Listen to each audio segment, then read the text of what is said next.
Thank you, Devin. There are many different types of ticks in the United States, some of which are capable of transmitting infections. Here to tell us more about the risk of developing these infections is Nurse Christina Paris from the VA. Thanks for joining us this morning. Hey, good morning. I'm glad to be here. Exactly. So when we dig underneath the snow and we finally manage to find a tick, this is what we're going to be looking out for. So what's the risk of getting a disease from a tick bite? So the risk is actually somewhat low, depending on, we get so many tick bites. It's rather common around this area. Right.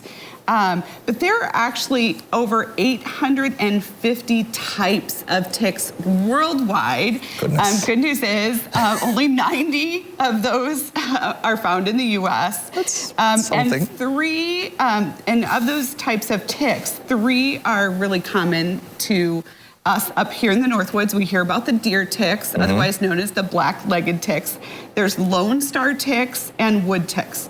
And there are over 200,000 cases of tick-borne illnesses found every year, or are diagnosed every year. So it's still quite a bit. Of course, the north, where we live, Michigan, northern Wisconsin, and then the New England part of the U.S., so Maine and Connecticut and that area, those are the 2 really hot spots in the U.S. for tick-borne illness. So you're saying we got lucky here. We did, yeah. So, so needless to say, we do have them here. They are out, even though we've had all the snow. We found them on our dogs. Even when I was at my son's in Madison, we found a tick after I had taken his dog for a walk, crawling on the couch. So they are out. Make sure you so they're everywhere. Yourself. Yeah. Even in the snow. Even in the snow, which is, I guess, making them even worse. That's not great news. It's giving them an opportunity. Anyway, I know. Goodness, but yes. So once we find these ticks, inevitably they're going to be on us. Right. How do we remove them safely? So you want to get right down to the tick itself. So right by the head, and you want to pull straight out. Don't want to twist or do any kind of jerking movement. You just want to get way down, pull straight out. You don't want to squeeze or crush it because you can put more of the bacteria, into your body.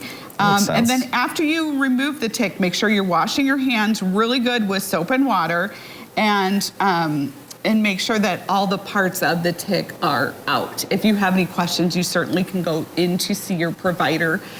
We've done that at the VA clinic here in Rhinelander, where we've had to kind of help get the head that gets stuck in there. Yeah, happens. Yeah, it happens. But it's good to just be real cautious and careful with these things. Right, and wash your hands. And washing the hands viciously. Yeah. Gotcha. Because it is a bacteria, So. True. So what are some of the signs and symptoms of a tick-borne illness? So a lot of times there could be a rash. You'll see maybe like a little spot and then a rash that will be on the body, but it's not always there, and it can be circular. You also might get some fever, might have chills, feel kind of malaise or run down.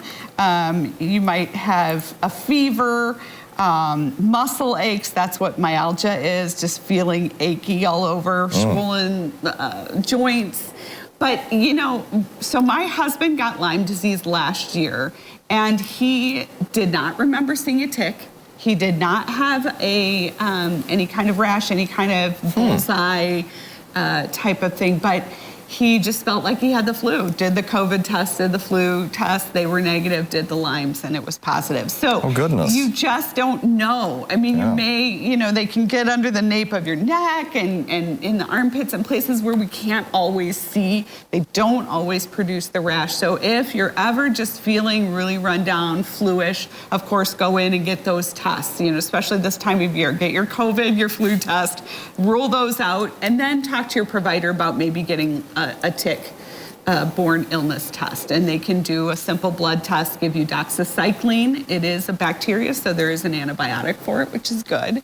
And hopefully you won't have those long-term effects that can happen. Well, hopefully people are on top of this. They're getting it checked out. They're being careful to check in themselves once, twice, 3 times, especially if you're out in the woods. Well, thank you for these good tips to stay safe this spring. I know the ticks are going to be out as soon as the snow melts finally. And, you know, thanks again for coming in this morning, Christina. Absolutely, it's my pleasure. All right, so coming up, we have what's trending, including the